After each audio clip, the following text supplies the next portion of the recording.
Hi, everyone. I'm Debbie Roberts, owner and financial advisor at Property Apprentice. Join us today for the Week in Review, where I talk about current events for the everyday investor and home buyer. Our topics for this week: topic number one from Stuff on the 22nd of January, what the unchanged inflation rate means for your mortgage. Topic number two from New Zealand Herald on the 22nd of January, rising rents are the biggest driver as inflation stays stuck at 2.2%. Topic number three, interest.co.nz on the 22nd of January. REINZ says December was especially quiet and buyers had plenty to choose from as housing inventory surged. Topic number four from RNZ on the 21st of January. No rush back to the housing market. Topic number five from the Mortgage Mag on 22nd of January. Investor mortgage borrowers sentiment takes a nosedive. So first up for this week in review from Stuff on the 22nd of January, what the unchanged inflation rate means for your mortgage. New Consumer Price Index, CPI data released on Wednesday, showed no annual change in inflation, contrary to economists' expectations of a drop to 2.1%. In anticipation of the data, four major banks had already lowered their short-term mortgage rates. Brad Olson, chief executive of Infometrics, warned of the potential for inflation to re-accelerate, which could impact mortgage rates. He noted that rising international borrowing costs might limit further reductions in the long-term interest rates in 2025, because the international swap rates generally affect the longer-term borrowing rates. By the end of 2024, some long-term rates had already risen, and markets began considering the possibility of the Reserve Bank reversing its rate cuts by 2026 due to risks of persistent inflation. Olsen added that with many borrowers recently opting for short-term fixed rates, homeowners might now be rethinking their mortgage strategies as continued rate drops are no longer guaranteed. BNZ Chief Economist Mike Jones stated that the flat inflation data did not alter the bank's expectation of further OCR reductions. He emphasised that inflation near the Reserve Bank's target, combined with ongoing economic challenges, supported the case for lower interest rates through the first half of 2025. Kiwibank senior economist Mary Jo Vergara echoed this sentiment, describing the data as positive news. She highlighted easing domestic prices as evidence of sufficient disinflation to justify further rate cuts. Vergara argued that the inflation problem has been resolved and more action is needed to stimulate economic recovery through 2026. She predicted that the Reserve Bank would need to continue lowering rates to provide relief for households and business. My take on this is that I would expect the Reserve Bank to reduce the OCR by another 0.5% in their announcement in February.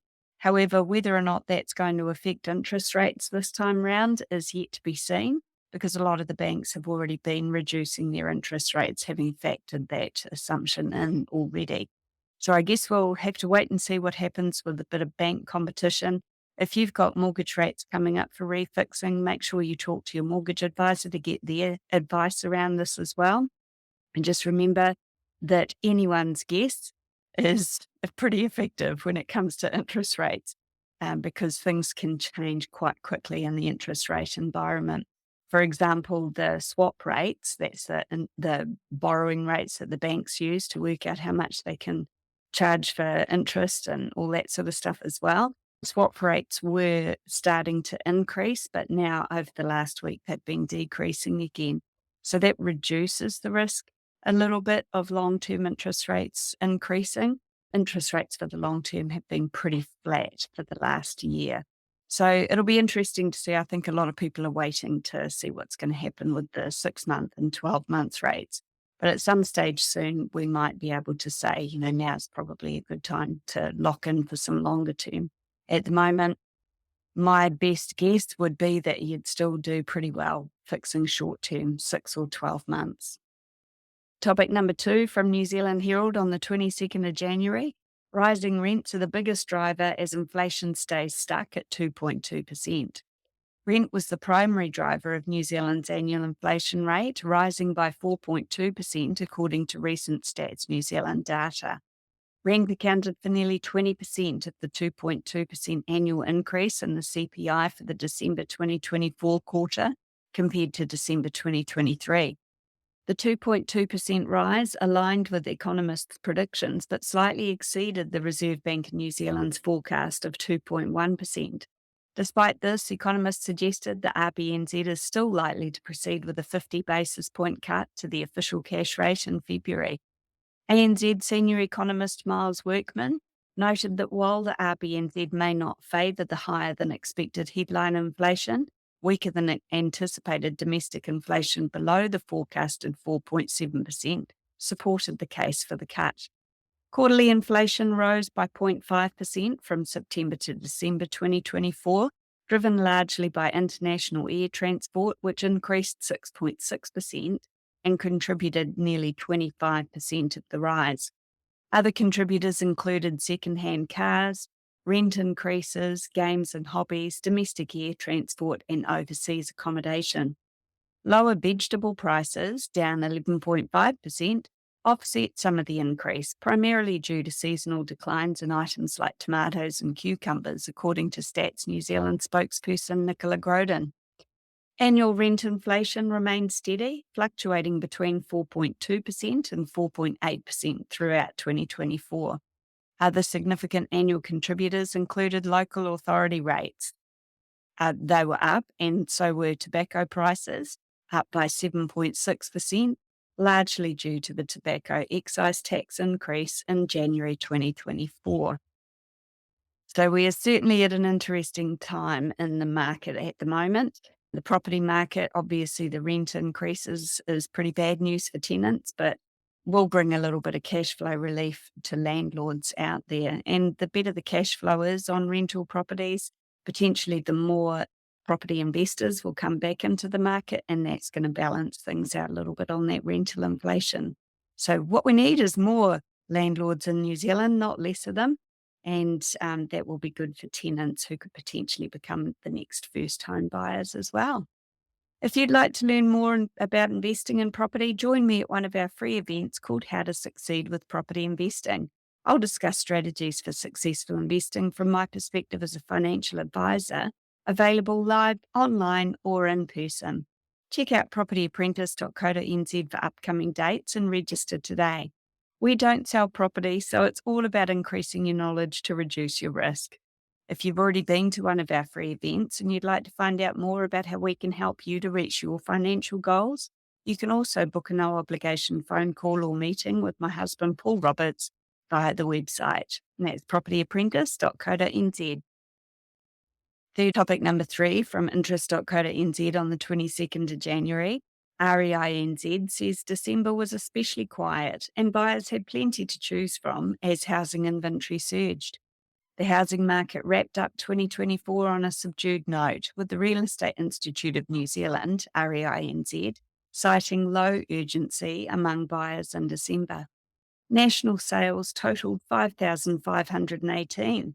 That's a slight 1.8% increase compared to December 2023. However, Auckland sales lagged, dropping 3% year on year.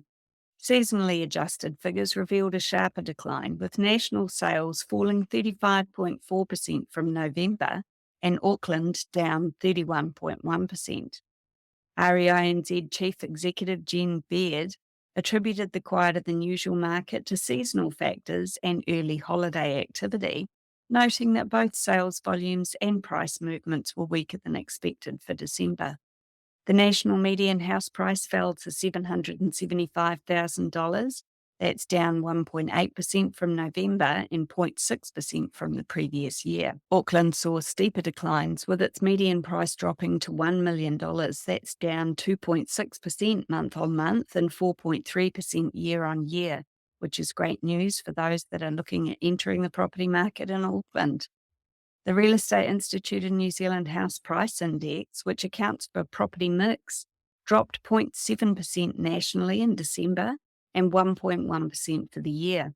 Auckland's House Price Index fell 1.1% from November and 1.9% year on year. Nationally, the House Price Index was 15.6% below its 2021 peak. Baird noted that an 18.5% annual rise in inventory levels, giving buyers ample options but little urgency, as many anticipated further interest rate cuts. She added that the timing of the holidays contributed to the quieter market, with many opting for an early start to the festive season.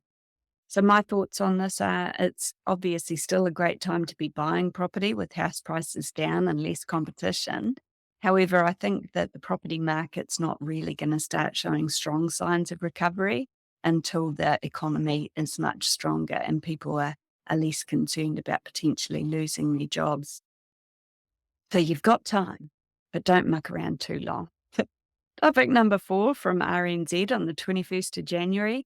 No rush back to the housing market. Property investors may be eyeing bargains in major urban centres, but a rapid market recovery is unlikely, according to QV's latest report. National house prices remained stable in 2024, rising just 0.1% in December and ending the year 0.3% lower than January. QV Operations Manager James Wilson observed that while demand for housing has increased due to falling interest rates, there's been minimal upward pressure on prices. He described the market as nearing equilibrium, with fewer price reductions but little sign of substantial value growth in the near term. Regional trends varied, with Rotorua, Marlborough and Queenstown experiencing declines in the final quarter of 2024, while Auckland, Wellington and Christchurch saw slight gains of 1.3%, 0.4% and 1.1% respectively. Isn't it interesting to see how statistics look different depending on which way you look at it? Wilson noted growing competition in major urban centres where first-home buyers and investors are targeting entry-level properties on city fringes. This shift marks a departure from recent years when smaller regional areas saw stronger activity. While urban centres are not experiencing significant value increases, there are signs of renewed interest. He explained that investors are evaluating their portfolios and preparing for a return to the market. However, they remain cautious, partly due to still elevated interest rates. I would argue, though, that most interest rates are now below the long-term average. Unlike previous cycles, Wilson expects a gradual re-entry by investors, alongside cautious activity from first-home buyers and owner-occupiers. Wilson emphasised that recovery patterns typically begin in larger centres before spreading nationwide, suggesting that urban centres may lead the next phase of market stabilisation. In my opinion, what we tend to see is that the Auckland property market starts to recover first, and then that ripples down the country. However, this cycle could be potentially a little bit different, as we do still have a large number of people moving over to Australia. And so, people migrating to New Zealand do tend to settle in Auckland first, but they do tend to rent before they become home buyers. And so potentially there could be less people from outside of Auckland relocating overseas. So we could potentially see an increase in values outside of Auckland as a first step. Topic number 5 from the Mortgage Mag on the 22nd of January. Investor mortgage borrowers' sentiment takes a nosedive. Property investors with mortgages remain cautious about the market's direction, fearing potential interest rate hikes and stagnant house prices, despite recent signs of slight recovery. According to the latest Crocker's Tony Alexander survey, many investors doubt that house price increases will materialise, even as REINZ and QV data indicate minor gains. QV's latest house price index showed a 0.1% increase in property values during the December quarter, with the average home valued at $902,414.